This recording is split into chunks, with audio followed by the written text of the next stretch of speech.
This is a game that's way, way deeper than all of us silver and gold bugs actually understand, but it's being exposed through the delivery mechanism. And yeah, the first time I met you was the silver squeeze, and it was just breaking through 30 for the first time in many, many years. You know, one of the things, Ivan, that I think is more important than the price action is what's happening on COMEX. And I'll give you an example. We'll start with gold. You know, we built a new studio for this reason, but it's 6:30 at night and I have a 5 a.m. flight tomorrow, so I'm doing this from home. You know, I've been beating the drum for the last 7 months that the deliveries into COMEX are unlike anything we've ever seen. In terms of gold, we've become a net importer. We've always been importing silver since we wasted all of ours and lost our strategic stockpile years ago. We have to import for manufacturing. But as it pertains to gold, most of my 36-year career, we've been net exporters. We have been a net importer since November. And I don't think there's any coincidence to the election and the understanding by the current administration that by letting the rest of the world drain the world's exchanges of the critical commodities, where the folks in Canada are saying, no, silver isn't industrial, it's strategic. And I agree, it is strategic. That these players, these countries like China, Saudi Arabia, India, Russia, and the like, are now sophisticated, coordinated, motivated, and wealthy, and they are using the delivery option against us and have been for a long time.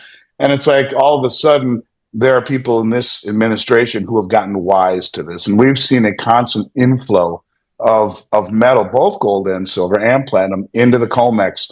A lot of it is leaving. And that's one of the things I want to talk about. A lot of times when we talk about deliveries into COMEX, people say, yeah, but it isn't leaving. Andy Schectman, CEO of Miles Franklin, has just revealed something shocking. For the first time in his 36-year career, the U.S. is no longer exporting gold. We're importing it, massive amount. And it's not just staying here. Much of it is leaving again. Powerful nations like China, Saudi Arabia, India, and Russia are working together, using the system against us and draining critical metals from the COMEX. Andy says this kind of coordinated move is unlike anything we've ever seen, and it's been happening quietly right under our noses for months. But here's the real question. If this continues, what does it mean for the dollar, for your savings, for the global balance of power? Andy is about to connect the dots, and once you hear it, you'll never look at gold the same way again. Double asterisk. A lot of it is. So let me start by saying most of my career, Ivan, I would say to people, less than 1% of contracts ever stand for delivery. And when I'm telling you the amount of gold coming into the country is unusual, we're talking by magnitudes of 100 unusual. I mean, ridiculously unusual, where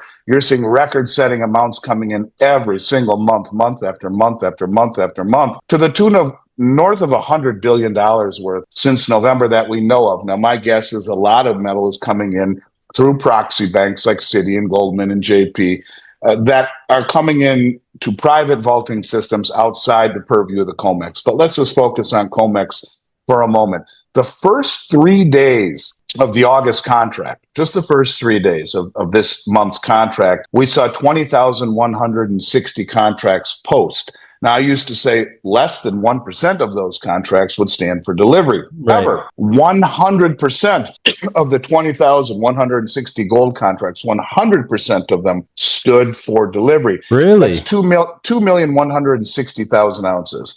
Now, you're talking $7 billion worth of gold in 3 days stood for delivery, and almost all of it left the COMEX. So, I was doing a little research, and there's a guy on Twitter I want to give a shout out to, PM Bug, as in Precious Metals Bug. And he says, I looked at the totals for the COMEX daily silver stock reports for the last few days. You can see the received and withdrawn numbers here. Now, he starts on August 1st, which was a Friday, then August 4th, 5th, 6th, and 7th. The first 5 days of the August contract for silver, we saw 1,721,192 ounces stand for delivery, post for delivery. Inside the COMEX ecosystem, delivered 1,721,192 ounces. From that, 1,890,316 ounces were withdrawn. More silver was withdrawn from the COMEX market in 5 days than was delivered. Almost 2 million ounces. Now ask yourself this, Ivan. 2 million ounces of silver is not something you can put in a knapsack and scurry on off. you're talking several semi-trucks worth. Who's taking it? Where's it going? But this is a pattern that we have been seeing in both gold and silver, literally month over month over month over month. And the interesting thing is, not only do we have zero idea who's taking it, Right. but there's zero commentary about it on anything mainstream.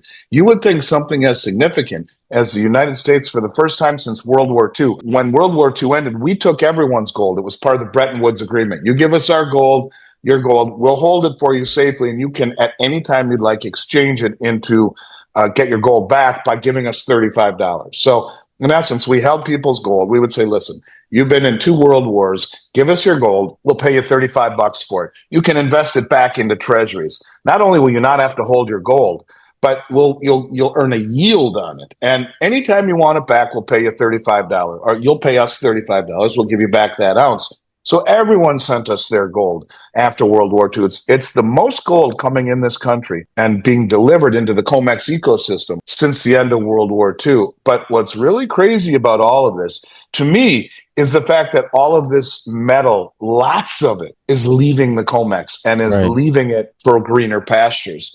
And when you understand that once it leaves the ecosystem, it ain't coming back. Give you another little story about that. I have a client. We have 9 Brinks vaults around North America in our Brinks storage program. One of them is a COMEX vault. That's Brinks JFK.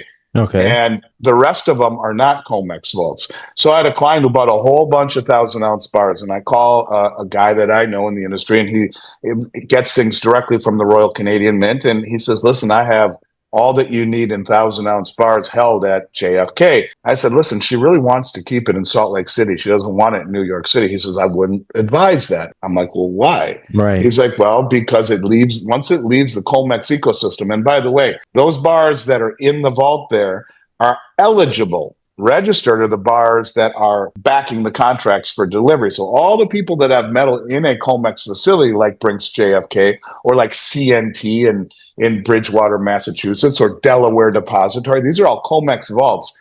These people have no intention of ever selling the metal, but it is eligible. It is eligible in the respect that it is in the ecosystem. It has been cataloged by purity, by serial number, by weight, and if they want to register it for open delivery, if anyone wants to, against those contracts, they can. So in other words, the eligible metal, most of the people holding it have no intention of ever selling it. Right. In any case, so that would have been eligible. So the guy says to me, listen, you're talking a couple $1 billion worth. And if you move it to bring Salt Lake City, it'll be outside the COMEX ecosystem. It'll have to be reassayed to come back in. I'm like, well, that's stupid as hell, man. I'm like, bro, it's going from Brinks JFK, which is COMEX, by Brinks truck to Brinks Salt Lake City. No one's ever touching it but Brinks. Why would that have to be reassayed? Doesn't matter, he says, because once it leaves the ecosystem, it has to be drilled and assayed. Now, think about that when you're talking 2 million ounces in 1,000-ounce bars, right? So you're talking 2,000 bars that would have to be reassayed in order to get back in. This is costly. It takes time. They're never coming back. So when you see all this gold and silver withdrawn from the COMEX ecosystem, it is far more bullish in the respect that whoever is taking possession of it has no intention of ever letting it back into the ecosystem to continue to perpetrate this facade of short selling and of the reality that no one ever stands for delivery. The way, like Jim Sinclair said, to beat the suppression is to stand for delivery. No one ever does that.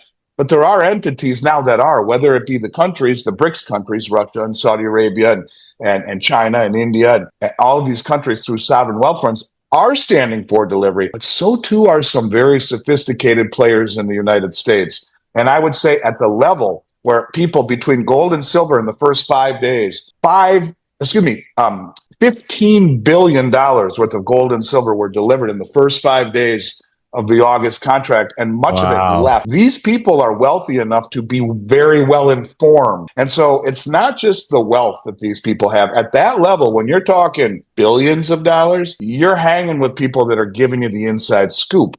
So they're well informed. These are the most well-funded and well-informed traders on the globe who have spent north of $100 billion that we know of in bringing metal in, a lot of it leaving now. Who the hell are they? And why is it so important for them to remove the counterparty liability of leaving it in the ecosystem? All of these things betray the suppression of the paper price, which is the ultimate tool of misdirection. Nothing to see here. Silver's not doing what you think it should. keep on moving. This has allowed the military industrial complex and other players, the 8 Western banks, to suppress the shit out of the price of silver for a long time so they can build high-tech weapons, blow up places like the Ukraine. And BlackRock just happens to be the primary custodian of SLV at the same time with JP Morgan. At the same time, they own the majority of the weapons manufacturers. They are the military industrial complex. So they blow up places like the Ukraine after funding all of the or funding in the form of weapons to perpetuate the war. And then when the country needs to be rebuilt, guess who gets the reconstruction contracts? Yeah. It's BlackRock. This is a game that's way, way deeper than all of us silver and gold bugs actually understand, but it's being exposed through the delivery mechanism. And being naked short right now in this environment, Ivan, is as stupid as a mud wall in a rainstorm, and it ain't going to last long. So we're getting close to that moment where once it busts through 40, between 40 and 50, you have very little resistance. I mean, in total, in between 1980 and 2011, it was north of 40 for a couple of days. That is not resistance. That is just stopping points along the way. So in theory, once it gets through 40, 41, 42, really, you could see it blow through 50 and then some very quickly, just because there's nothing standing in its way. It's kind of like gold, which continually tried to break through 2,300 and kept breaking, hitting it, coming down, getting above it, coming down.